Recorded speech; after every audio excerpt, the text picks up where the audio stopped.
Hello everyone, good evening. कैसे हैं आप सभी?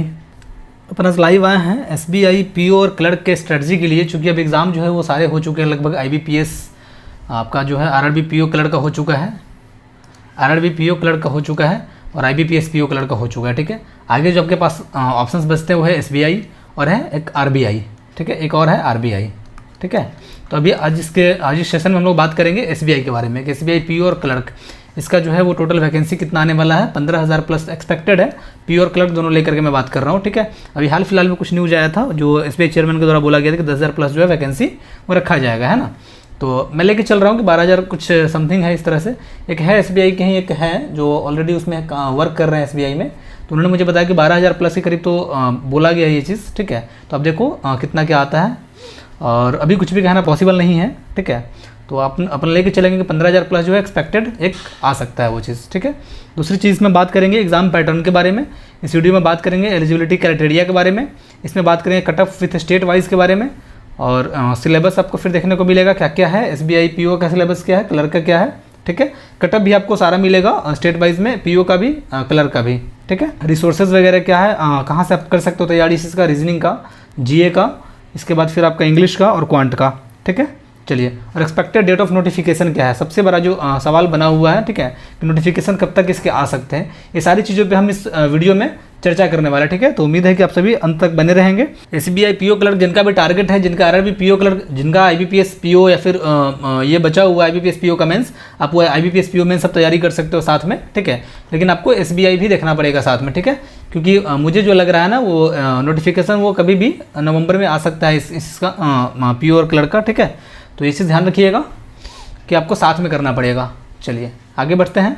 इस 2 मंथ में जो भी टाइम अपने पास मिलने वाला है, इस 2 मंथ में हम क्या करने वाले हैं वो सारी चीज़ें मैं इस वीडियो में आपको बताऊंगा। ठीक है, कैसे आप उस चीज़ को तैयारी आप कर सकते हो। एग्जाम पैटर्न, पहली चीज़ जो हम लोग को देखना है वो एग्जाम पैटर्न। कि एग्जाम पैटर्न जो है ना प्रीलिम्स का क्या रहता है, मेंस का क्या रहता है। ठीक है, वो जानना बहुत ज़रूरी है। इसमें टोटल जो है वो 3 सब्जेक्ट होता है। एक तो आपका इंग्लिश है, फिर आपका क्वांट है और रीजनिंग है। ठीक है, ये मैं प्रीलिम्स की बात कर रहा हूँ। ठीक है, प्रीलिम्स में 3 सब्जेक्ट आ गया, इंग्लिश, क्वांट और रीजनिंग। इंग्लिश में नंबर ऑफ क्वेश्चन 30 होते हैं, क्वांट का 35 होता है और रीजनिंग का भी 35 होता है। टोटल जो है नंबर ऑफ क्वेश्चंस 100 होता है। ठीक है, मार्क्स आपका 30 नंबर का, ये 35 नंबर का, ये 35 टोटल मार्क्स 100 होता है। और 20-20 मिनट आपको तीनों सेक्शन के लिए आपको दिए जाता है। ठीक है, 60 मिनट का पेपर हो जिसमें 100 क्वेश्चन आपको सॉल्व करने हैं 100 मार्क्स के। ये हो गया आपका प्रीलिम्स का पैटर्न। ठीक है, चलिए नेक्स्ट अगर मैं बात करूँ मेंस के लिए। ठीक है, तो मेंस का जो पैटर्न होता है वो जनरल इंग्लिश आपका 40 क्वेश्चंस का होता है, और नंबर ऑफ क्वेश्चंस में 40 होते हैं इंग्लिश में।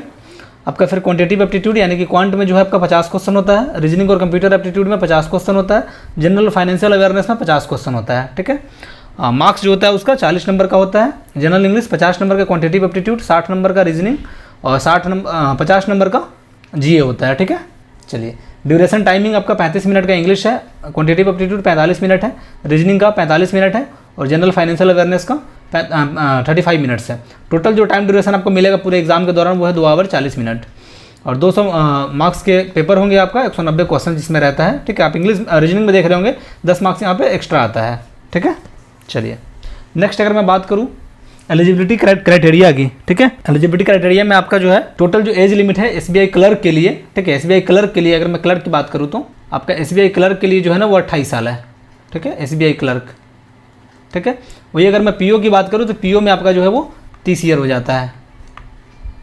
ठीक है, चलिए यहाँ पे एक और चीज़ mention, the candidates age should not below 20 years and not above 28 years, ये क्लर्क के लिए है, और नॉट अबव 30 ईयर्स आपका इसमें आ जाएगा। Beside this there is age relaxation relevant to category wise candidate age per the government rules. ठीक है, कुछ जो है जो कि छूट दिया गया बच्चे को। ठीक है, लाइक अगर आप SC/ST कैटेगरी से बिलोंग करते हैं तो आपका 33 ईयर्स चल जाएगा। ठीक है, जो यहाँ तक 28 तक है आपको 5 साल का रिलैक्सेशन मिलेगा।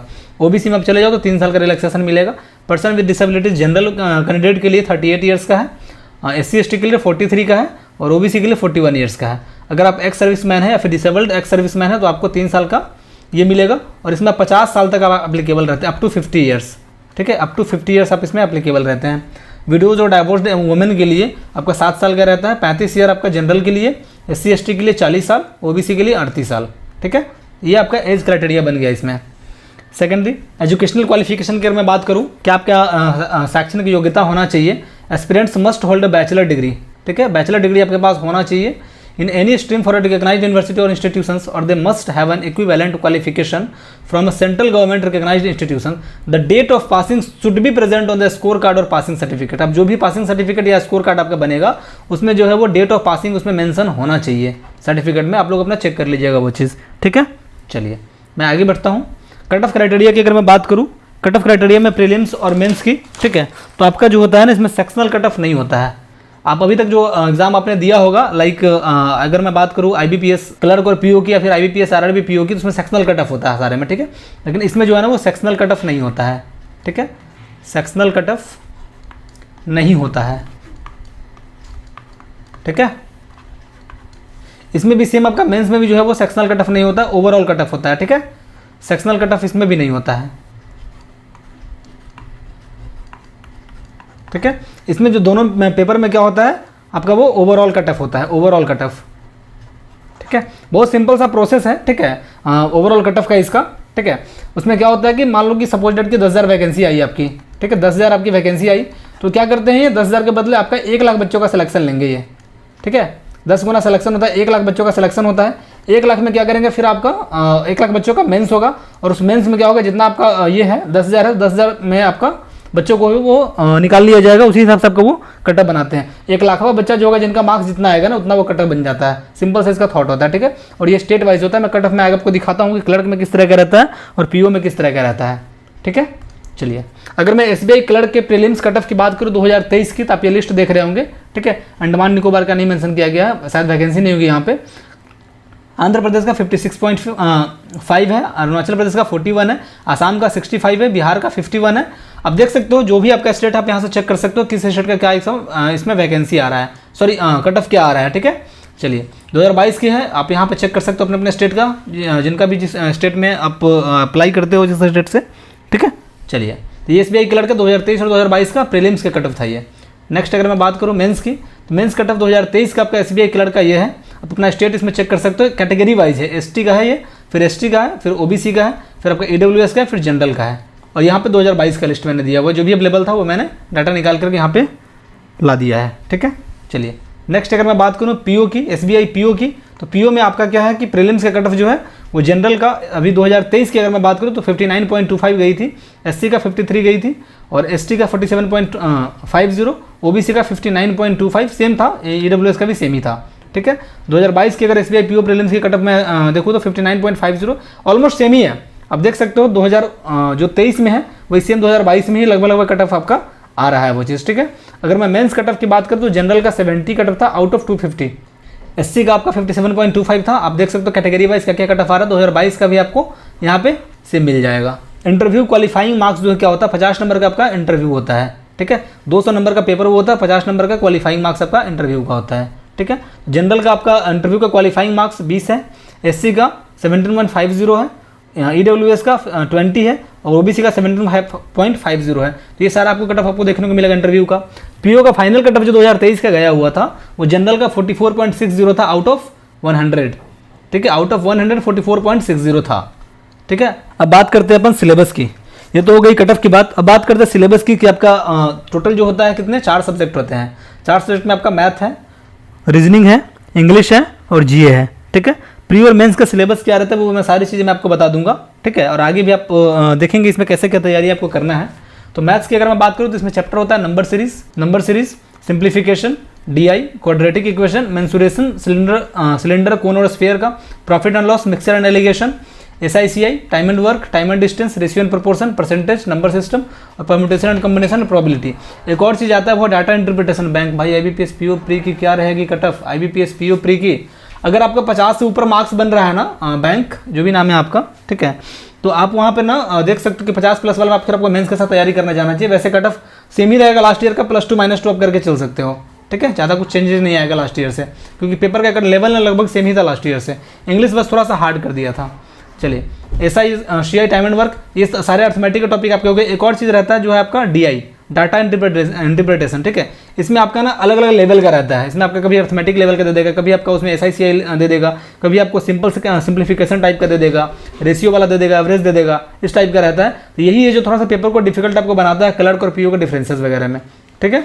चलिए नेक्स्ट अगर मैं रीजनिंग की बात करूँ तो अल्फा न्यूमेरिक सीरीज़ है, कोडिंग डिकोडिंग है, ब्लड रिलेशन है, डायरेक्शन डिस्टेंस है, इनइक्वालिटी है, सिलोजिज्म है और सिटिंग अरेंजमेंट है, पजल है, अल्फाबेट और न्यूमेरिक टेस्ट है, मिसलेनियस में ऑड वन आउट है, मैथमेटिकल ऑपरेशंस वगैरह रहेगा, एनालॉजी वगैरह रहेगा, पेयर फॉर्मेशन है, मशीन इनपुट है, लॉजिकल रीजन, डाटा सफिशिएंसी है। कुछ चैप्टर इसमें है जो आपको प्री में नहीं देखने को मिलेंगे, वो आपका है मशीन इनपुट, लॉजिकल रीजनिंग और डाटा सफिशिएंसी, ठीक है। और कुछ चैप्टर ऐसे जिनको एडवांस बना दिया जाता है मेंस में। एक तो आपका ब्लड रिलेशन है, यहाँ पे आपका कोडेड आ जाता है।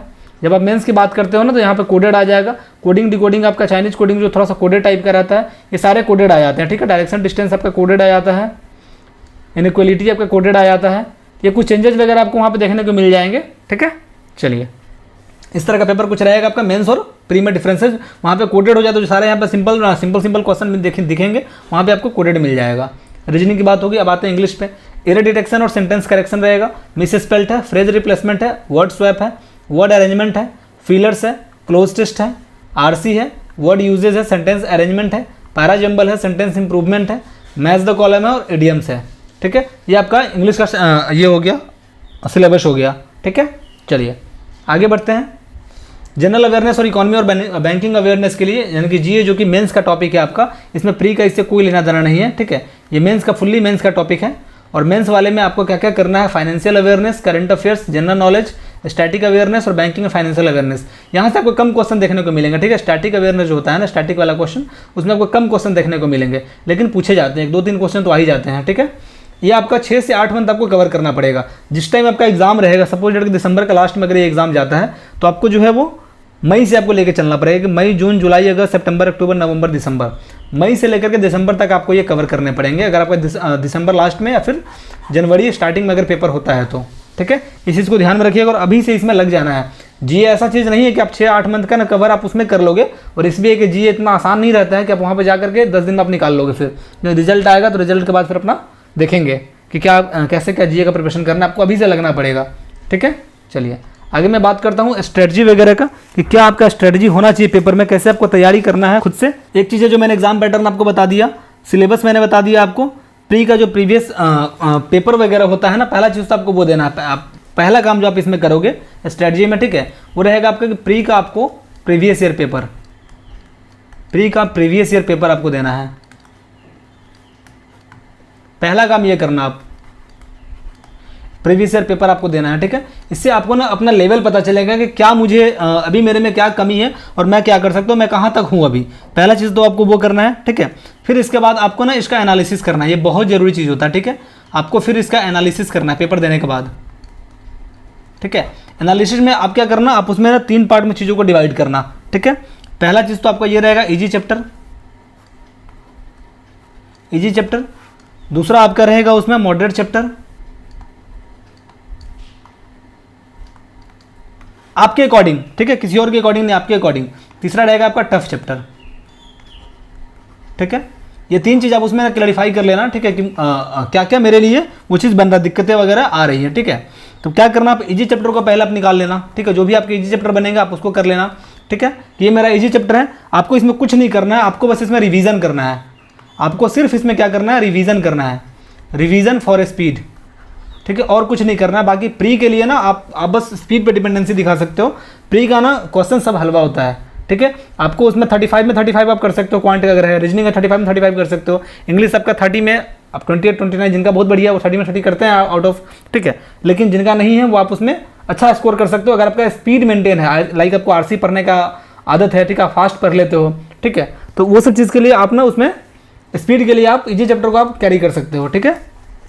अगर मैं मॉडरेट चैप्टर की बात करूँ, ठीक है, तो आपको इसमें क्या करना है, मॉडरेट चैप्टर जो भी आपका निकलेगा आप उसमें नाम वहाँ मेंशन कर लेना। इसमें क्या करना है, ठीक है, आपको क्वेश्चंस प्रैक्टिस करनी है, इसकी क्वेश्चंस प्रैक्टिस करनी है, ठीक है। उसमें क्या होता है ना, जनरली मॉडरेट चैप्टर में कि आपका ना कॉन्सेप्ट तो क्लियर होता है बट आपसे क्वेश्चंस नहीं बन रहे होते हैं, तो आपको क्या करना होता है, क्वेश्चंस प्रैक्टिस आपको करनी पड़ती है, ठीक है, मॉडरेट चैप्टर में। टफ चैप्टर जो भी आपके बचे ना, अभी आपके पास समय है इसको सही करने का। सबसे पहली ये चीज़ है, टफ चैप्टर जो भी आपके रहेंगे, ठीक है, इसमें आप ना बेसिक से स्टार्ट कर दो, अभी से कर दो, आप इसमें समय मत लो, इसको आप बेसिक से स्टार्ट करो, ठीक है। बेसिक से स्टार्ट करने का मतलब है कि आपको ना कंसेप्ट आपका इसमें क्लियर नहीं है, आप इसमें फंस रहे हो बहुत ज़्यादा, ठीक है। जैसे मेरा भी कुछ चैप्टर वीक है इसमें, लाइक अर्थमेटिक वगैरह का, तो आप बेसिक से अभी आप स्टार्ट करके उसको कंप्लीट कर सकते हो। नोटिफिकेशन आने के बाद आप उसमें नहीं कर सकते हो, ठीक है। तो ये आपका स्ट्रेटजी प्लान रहना चाहिए प्री का, ठीक है। अब आपको इसमें आगे क्या करना है, आगे आप इसमें ये करना है कि जब आप इस चीज़ को फॉलो करोगे ना, एटलीस्ट आप 10 डेज इसको फॉलो करना, एटलीस्ट आप इसको 10 डेज फॉलो करना, इसी प्रोसेस को 10 डेज फॉलो करने के बाद वापस से फिर आपको एनालिसिस की जरूरत पड़ेगी, ठीक है। आप एक बार क्या करना, फिर आप मेंस का प्रीवियस पेपर देना है, एक मेंस का, क्योंकि आप प्री और मेंस आपको दोनों साथ में करने पड़ेंगे। आप ये सोचोगे कि मैं प्री कर लूँ फिर मैं आगे जाकर के मैं मेंस करूँगा, वो पॉसिबल नहीं है, ठीक है। तो अभी आप मेंस और प्री दोनों साथ में करना है। जब 10 दिन आप प्री की तैयारी कर लोगे ना, जब आपको लगेगा ये पैटर्न मैं डेली में फॉलो कर रहा हूँ, फिर आप क्या करना कि मेंस का पेपर आप वहाँ पर देना, ठीक है। मेंस का प्रीवियस ईयर आपको देना है। फिर SBI ही उठाना, जो आपको देना है वही उठाना, ऐसा नहीं कि आप SBI कहीं और उठा लो, किसी और एग्जाम का उठा लेना, ठीक है। चलिए, फिर आपको वापस से क्या करना है, पेपर देने के बाद आपको एनालिसिस करना है, इसमें एनालिसिस करना है। एनालिसिस करने के बाद क्या करना है, आपको टॉपिक नोट डाउन करना है, ठीक है। आपको इसमें क्या करना है, इजी चैप्टर, सेम वही प्रोसेस है, फिर इजी चैप्टर, मॉडरेट चैप्टर और टफ चैप्टर, ठीक है। क्योंकि मेंस का जो क्वेश्चन का लेवल होता है ना, वो थोड़ा सा प्री से बढ़िया होता है, तो आपको इस क्वेश्चन का इसी लेवल का आपको तैयारी करना है, ठीक है। इजी चैप्टर मान लो कि कोई क्वेश्चन आपको जो है वो आप कहीं से भी आंख बंद करके भी बना सकते हो इजीली, आपको उसमें दिक्कतें वगैरह नहीं आती है, ठीक है। इसका जो है आपको प्रैक्टिस बिल्कुल नहीं करना है, ठीक है, क्योंकि आप इसमें प्रैक्टिस ऑलरेडी जो है वो प्री में कर चुके होंगे, इसका प्रैक्टिस नहीं करना है, इसका जो है प्रैक्टिस नहीं करना है, ठीक है। क्योंकि आप इजी चैप्टर जो भी है ना, आप प्री में ऑलरेडी आप कर चुके होंगे और इसमें ज़्यादा कुछ पूछता नहीं है मेंस में इजी, ठीक है। क्योंकि वहाँ पे आपको मैक्सिमम आपको 5 अप्रॉक्सीमेशन मिल जाएगा देखने को, हो सकता है कि 5 आपको क्वाड्रेटिक वगैरह मिल जाए, ठीक है, या फिर 5 आपको मिसिंग नंबर या रॉन्ग नंबर दे दे, तो इस तरह का कुछ थोड़ा सा क्वेश्चन आएगा, 10-12 क्वेश्चन वगैरह इसमें मिल जाएंगे आपको। इसका प्रैक्टिस ऑलरेडी आप प्री के लिए काफ़ी ज़्यादा कर चुके होंगे, इसमें आपको समय नहीं देना है, पहला चीज़ ये ध्यान रहे, ठीक है। मॉडरेट चैप्टर जो है इसमें आपको वापस से क्या करना है, इसमें आपको जो भी चैप्टर आपको मॉडरेट लगेगा उसका क्वेश्चन प्रैक्टिस करना है। इसका मतलब ये हुआ कि आपने जो प्रैक्टिस करा ना, वो आपका अभी तक क्लियर नहीं हुआ, तो आपको इसमें प्रैक्टिस जो है वो कंटिन्यू करते रहना है, क्वेश्चन प्रैक्टिस, ठीक है। अगर मैं टफ चैप्टर की बात करूं, टफ चैप्टर की अगर मैं बात करूं, वापस से क्या करना है, इसमें आपको जो भी आपको आप करते आ रहे हो ना प्री में, सेम उसको यहाँ पर रिपीट करना है, ठीक है, सेम रिपीट करना है जो भी आप प्री में करते आ रहे हो। रिसोर्सेज, जो सबसे बड़ा क्वेश्चन होता है वो होता है रिसोर्सेज, कि मैं कहाँ से क्या कर सकता हूँ, ठीक है। अब जीए कहाँ से करो, इंग्लिश कहाँ से करो, रीजनिंग कहाँ से करो, क्वांट कहाँ से करो, ठीक है। तो मैं जीए के लिए मैं कुछ बता रहा हूँ कि आपको जो कवर करना है ना, आपको जो कवर करना है जीए में, वो है आपका मई से दिसंबर, जो मंथ आपको कवर करना है वो है मई से दिसंबर, ठीक है। ये मंथ आपको पूरा कवर करके जाना है एग्जाम में, और इसको आपको अभी से स्टार्ट करना पड़ेगा, सबसे जरूरी चीज़ है। और इसका आप अभी से क्या करो ना कि मंथली PDF वगैरह करना शुरू कर दो, मंथली PDF। अगर आपको मंथली PDF कहीं से नहीं मिलता, आपने परचेज वगैरह नहीं करा है, तो आप मेरे टेलीग्राम चैनल पर ज्वाइन कर सकते हो। टेलीग्राम चैनल का लिंक मैंने कमेंट बॉक्स में दिया हुआ है, वहाँ पे आपको मंथली PDF और वीकली PDF, ठीक है, दोनों आपको वहाँ पे मिल जाएगा। मई से लेकर दिसंबर तक का मैं भी डालना शुरू कर दूंगा कल से ही। ये स्ट्रेटजी आप कल से फॉलो कर सकते हो, ठीक है। 2 मंथ का प्लान है, मैं सारा प्लानिंग आपको दे रहा हूँ इसीलिए, ठीक है। ये कल से स्टार्ट करके आपको मंथली और वीकली ये सारा मैं वहाँ पे प्रोवाइड करा दूंगा PDF, ठीक है। तो जिनको मई से दिसंबर का मंथली और वीकली PDF चाहिए, आप टेलीग्राम चैनल को मेरा फॉलो कर सकते हो, लिंक मैंने कमेंट बॉक्स में दिया और वीडियो के डिस्क्रिप्शन में भी आपको मिल जाएगा। पहली चीज़। दूसरी चीज़ ये है कि आपको एक और चीज़ है जो मैं पर डे यहाँ पे करवाता हूँ, ठीक है, वो है आपका रिवीजन, MCQ रिवीजन। जब आप पढ़ाई करोगे ना, तो ये जरूरी होता है कि आपको रिवीजन करना, ठीक है, क्योंकि जी ऐसा सब्जेक्ट है जो कि आप भूलते चले जाओगे। तो जब भी आप जिस मंथ का कर रहे हो ना, आप वहाँ से मेरे साथ 10:30 बजे रात को डेली 10:30 बजे रात को आप मेरे साथ लाइव जुड़ सकते हो। वहाँ पे मैं MCQ का रिवीजन कराता हूँ, आपको 50 टॉप का 50 क्वेश्चन आपको वहाँ पे देखने मिलेगा पर डे, टॉप 50 क्वेश्चंस। और अभी से लेके अगर मैं 2 मंथ कराऊंगा ना, तो मोटा मोटी मुझे लगता है कि 3000 क्वेश्चन आपका कवर हो जाएगा, तो एटलीस्ट एक आपका क्वेश्चन बैंक बन जाएगा उसमें। 3000 क्वेश्चन मुझे लगता है कि सही रहेगा इसके लिए, ठीक है। ये आपको रेगुलर आपको देखने को मिलेगा 10:30 बजे रात को।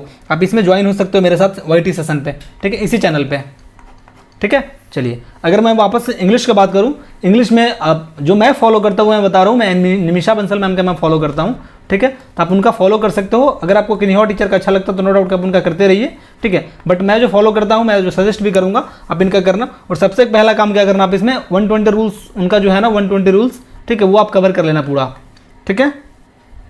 इसको आप प्रायोरिटी दे करके, अगर आप फ्रेशर हैं तो जो लोग पहले कर चुके हैं वो वापस इसमें मत लगिएगा, जो लोग फ्रेशर हैं आप इसको करते जाइएगा, ठीक है। फर्स्ट प्रायोरिटी आपको इनको देना है, ठीक है। 120 रूल्स ऑफ इंग्लिश ग्रामर इनका जो एक है PDF वगैरह भी आपको मिल जाएगा, नहीं हो तो मेरे पास टेलीग्राम पे PDF मैंने दिया हुआ है, आप वहाँ पे जाकर के मीडियन फाइल्स में सर्च कर सकते हो, वहाँ पे आपको उसको PDF मिल जाएगा, ठीक है, 120 रूल्स वाला का, ठीक है। रिवीजन के लिए इसकी जो रिवीजन है इंग्लिश में, ठीक है, सपोज डेट कि आप टेस्ट दे रहे हो, मॉक वगैरह दे रहे हो, आपको दिक्कतें वगैरह कहीं कहीं आ रही है, तो मैम का ना YT पे क्लास चलते रहता है, ठीक है। आप उनका सेशंस वगैरह देख सकते हो, जिस टॉपिक में आपको दिक्कतें आ रही है आप वहाँ पे उनका सेशन YT सेशन देख सकते हो, ठीक है। चलिए इंग्लिश में हो गया। नेक्स्ट अगर मैं बात करता हूँ रीजनिंग की, तो रीजनिंग का जो प्रैक्टिस है ना, मैं इसी चैनल पे मैं 25 तारीख से, ठीक है, 25 अक्टूबर, मैं 25 अक्टूबर से जो है इसी चैनल पे मैं रीजनिंग का प्रैक्टिस करवाने वाला हूँ, क्वेश्चंस प्रैक्टिस, ठीक है। पर डे आपको सेशन में ये लगभग 1 घंटे का सेशन होगा, 1 आवर का सेशन होगा। इस सेशन में आपको जो है पर डे जो है ना वो 30 से 35 क्वेश्चन आपको देखने को मिलेंगे, 30 से 35 क्वेश्चन, ठीक है। सारे डिफरेंट टॉपिक्स के, ऐसा नहीं कि सिर्फ आपका उसमें सिलॉक्स ही मिलेगा, आपको सिलॉक्स भी मिलेगा, आपको उसमें डायरेक्शनल डिस्टेंस भी मिलेगा, ब्लड रिलेशन भी मिलेगा, सारा चीज़ आपको जो है एग्जैक्ट पेपर आपको ना लगभग मैं प्रीवियस ईयर से स्टार्ट करने वाला हूँ, ठीक है। अगर आपको रीजनिंग का प्रीवियस वगैरह करना है तो आप मेरे साथ 25 अक्टूबर से टाइमिंग मैं आपको रिवील कर दूंगा किसी बैच में ही, या फिर आपको इस पे टेलीग्राम पे भी आपको मिल जाएगा, ठीक है। तो 25 अक्टूबर से क्या है कि आप मेरे साथ ज्वाइन हो सकते हो 1 घंटे के क्लास के लिए रीजनिंग का, ठीक है, पहला चीज़। दूसरा चीज़, अगर आपके कॉन्सेप्ट में अगर प्रॉब्लम है ना, अगर आपके कॉन्सेप्ट में प्रॉब्लम है तो आप ना डिफरेंट टीचर्स का जो भी आपको पसंद आ रहा है उनका क्लास करने को, तो आप उसको जाके आप, मेरी रीजनिंग में एक सीटिंग गलत हुई है, क्या करूँ, 60 अटेम्प्ट किए हैं, मैं इस पर आता हूँ, वैभव सेशन खत्म होगा तो मैं आपके क्वेश्चन ले लूँगा, ठीक है। प्लीज़ थोड़ा देर बने रहिए। तो 25 अक्टूबर से क्या है कि ये सेशन आपका शुरू होने वाला है। बाकी आपको अगर आपको टॉपिक में दिक्कत आ रहा है किसी प्रॉपर टॉपिक में, चैप्टर में, ठीक है, आप किसी भी टीचर का YT पे आप उठा करके आप किसी भी टीचर का टॉपिक वाइज आता है उनका चैप्टर वगैरह, ठीक है, आप वो वीडियो वगैरह देख सकते हो कॉन्सेप्ट क्लियर करने के लिए, ठीक है। और एक और जरूरी चीज़ है, ठीक है, जो भी ये मैं फ्रेशर के लिए बता रहा हूँ, जो भी बच्चे जो पहले से तैयारी कर रहे हैं, लाइक इनका दूसरा या तीसरा अटेम्प्ट जिनका भी होने वाला हो, ठीक है, मैं उनको बता रहा हूँ कि आप प्लीज़ YT पे सिर्फ उसी टॉपिक के लिए जाए जो आपका क्लियर नहीं है। आप अननेसेसरी वीडियोस वगैरह नहीं देखें YT पे, उससे क्या होता है ना कि आपका टाइम भी जाता है और आपको लगता है कि यार मैं इजी है, ये मैं कर रहा हूँ, मैं अच्छा कर रहा हूँ, आप अच्छा नहीं कर रहे होते हो, ठीक है। आप बस उसको प्रैक्टिस कर रहे हो तो आप खुद से भी कर सकते हो। अननेसेसरी YT पे आपको सेशंस नहीं देखना चाहिए, सबसे पहला चीज़। अगर मैं क्वांट की बात करूँ, क्वांट में आप किन्हीं भी टीचर को फॉलो कर सकते हो, आप हर्षल अग्रवाल सर को फॉलो कर सकते हो, हर्षल अग्रवाल, इनका लर्निंग कैप्सूल करके आता है, या फिर आप आशीष अरोड़ा सर को आप फॉलो कर सकते हो, ठीक है। यही 2 टीचर है जो मेंस का भी सिलेबस कराते हैं, बाकी सारे प्री में लगे हुए होते हैं, ठीक है। मैं अड्डा को कभी रिकमेंड नहीं करता हूँ मेंस के लिए। अड्डा वाले क्या करते हैं, बस प्री लेके बैठे रहते हैं पूरे फुल टाइम। उनका बस एक ही चीज़ होता है कि नहीं मुझे प्री करवाना है, बच्चे जोड़ने हैं, मिलियंस फॉलोअर वगैरह लेने हैं, ठीक है। उनका मेंस का बस परचेज वाला वो होता है कि ऐप पे जाकर का मेंस की तैयारी कीजिए, ठीक है। अगर आपको फ्री में सेशंस वगैरह चाहिए मेंस का, आप हर्षल अग्रवाल सर का सेशन आप देख सकते हो, आप आशीष अरोड़ा सर का देख सकते हो, ये लोग मेंस का सेशन आपको YT पे भी फ्री में करवाते हैं, ठीक है। तो क्वांट के लिए मैं ये दोनों आपको रिकमेंड कर सकता हूँ कि आप ये दोनों के साथ आप जा सकते हो, ठीक है। सिलेक्शन प्रोसेस जो बहुत बड़ा इशू बनता है इसमें, पहला जो स्टेप आपको पार करना होता है स्टेप 1, ठीक है। स्टेप 1 में होता है प्री एग्जाम, ठीक है। मैंने आपको प्री में आपको बता ही दिया कि प्री में क्या क्या आता है, क्वेश्चंस वगैरह, सिलेबस वगैरह, कट ऑफ वगैरह क्या रहता है। पहला आपको प्रीलिमिनरी एग्जाम इसका पास करना होगा। सेकंड स्टेप जो आपका आएगा, इसका आएगा मेंस एग्जाम, सेकंड आपका आएगा मेंस एग्जाम। ये मैं क्लर्क की बात कर रहा हूँ अभी, ठीक है। सिलेक्शन प्रोसेस SBI क्लर्क, ठीक है। चलिए प्रीलिम से सेकंड आपका मेंस होगा, ठीक है।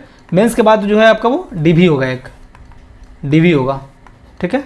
चलिए इसके बाद फिर आपका सिलेक्शन होगा। इसमें एक और आता है स्टेज आता है LPT लैंग्वेज प्रोफिशिएंसी टेस्ट, ठीक है। ये उनके लिए है जिनका, जैसे आप अपने स्टेट फिल कर दिया, सपोज डेट कि अपना तमिलनाडु स्टेट फिल कर दिया, आप हिंदी स्टेट से हो बट तमिलनाडु फिल करा, तो आपको LPT आपको देना पड़ेगा, ठीक है। LPT आपको देकर वहाँ पे क्लैरिफाई करना पड़ेगा कि नहीं मुझे वहाँ की लैंग्वेज आती है, ठीक है। तो इसमें बहुत सारे, इसमें आपको समय भी मिल जाता है कुछ, ठीक है। RBI में समय नहीं दिया जाता है, वहाँ पे आपको जल्दी आपको देना पड़ता है, महीना दिन के अंदर में। बट आपको LPT के लिए समय वहाँ पे अगर आपने क्वालिफाई नहीं कराना, आपको समय दिया जाएगा सीखने के लिए 6 मंथ, कि नहीं आप जाकर के सीख सकते हो वापस से, ये चीज़ है। अगर मैं PO की बात करूँ, PO में आपका पहला स्टेज होता है प्रीलिम्स, दूसरा होता है आपका मेंस, आपने ये क्वालिफाई कर लिया, फिर आता है इंटरव्यू, फिर आपका फोर्थ आता है इसमें DV, ठीक है। ये सारे प्रोसेस क्लियर करोगे फिर जाके आपका सिलेक्शन हो जाएगा, ठीक है। चलिए ये सारा प्रोसेस होता है जो कि 3 से 4 मंथ में पूरा खत्म कर लिया जाता है। अगर मैं नोटिफिकेशन वगैरह की बात करूँ, एक्सपेक्टेड डेट वगैरह की, ठीक है, तो अभी हाल फिलहाल में आपने देखा होगा कि नोटिफिकेशन आया 29 अक्टूबर को जो है वो ये करने वाले हैं, 29 अक्टूबर को वेटिंग लिस्ट आने वाला है, पहला वाला फर्स्ट वेटिंग लिस्ट। तो हो सकता है कि उसके जस्ट बाद आपको नवंबर के स्टार्टिंग में पीओ का आपको नोटिफिकेशन आपको देखने को मिल सकता है, बट मैं श्योर नहीं कर रहा हूँ, ठीक है। नवंबर फर्स्ट वीक में आपको पीओ का नोटिफिकेशन आपको देखने को मिल सकता है, और नवंबर के लास्ट में, नवंबर आपको 4th वीक में, या फिर दिसंबर फर्स्ट वीक में जो है वो क्लर्क आपको नोटिफिकेशन देखने को मिल सकता है। ये दो चीज़ है जो मुझे लग रहा है कि ये हो सकता है, बट एसबीआई यार एक्सपेक्ट नहीं कर सकते हैं, ये क्या करता है क्या नहीं करता है इनको भी नहीं पता होता है, कभी भी डिले कर देते हैं, कभी भी तुरंत कुछ भी ला देते हैं, ठीक है। तो इनका ना चलते रहता है हमेशा, बट जो एक्सपेक्टेड है, जो मुझे लग रहा है ये चीज़ हो सकता है, ठीक है, क्योंकि इसका वेटिंग लिस्ट का भी 29 नवंबर का डेट आ चुका है, तो मुझे लग रहा है कि नवंबर के फर्स्ट वीक में आपका पीओ का नोटिफिकेशन आ जाएगा, और दिसंबर के फर्स्ट वीक में या फिर सेकंड वीक में आपका एग्जाम पीओ का हो सकता है, ठीक है। और दिसंबर के लास्ट वीक में, जनवरी के फर्स्ट वीक में आपका क्लर्क का एग्जाम आपका हो सकता है। तो आपके पास 2 मंथ का जो फुल्ली आपके समय आपके पास एसबीआई क्लर्क के लिए बचा हुआ है। अक्टूबर तो लगभग खत्म होने को ही है, 10 दिन बचा हुआ है, नवंबर और दिसंबर, ठीक है। तो 2 मंथ का मैंने प्लान आपको बताया कि आपको कैसे क्या पढ़ाई करना है। बाकी मैं डेली रूटीन जो है ना टेलीग्राम चैनल पर मैं आपको दे दिया करूँगा, आप वहाँ पर जाकर के डेली शेड्यूल आप फॉलो कर सकते हो, ठीक है। डेली रूटीन आपको टेलीग्राम पर आपको मिल जाएगा,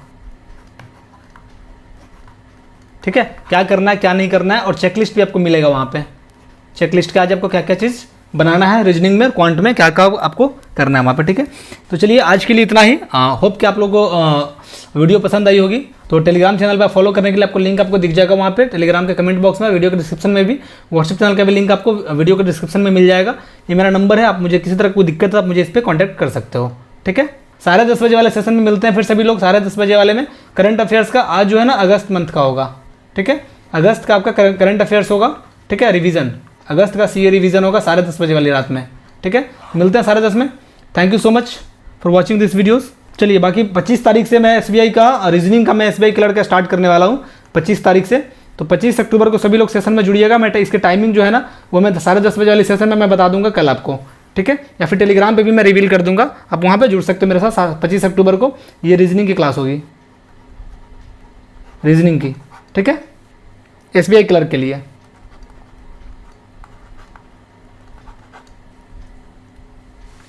चलिए थैंक यू।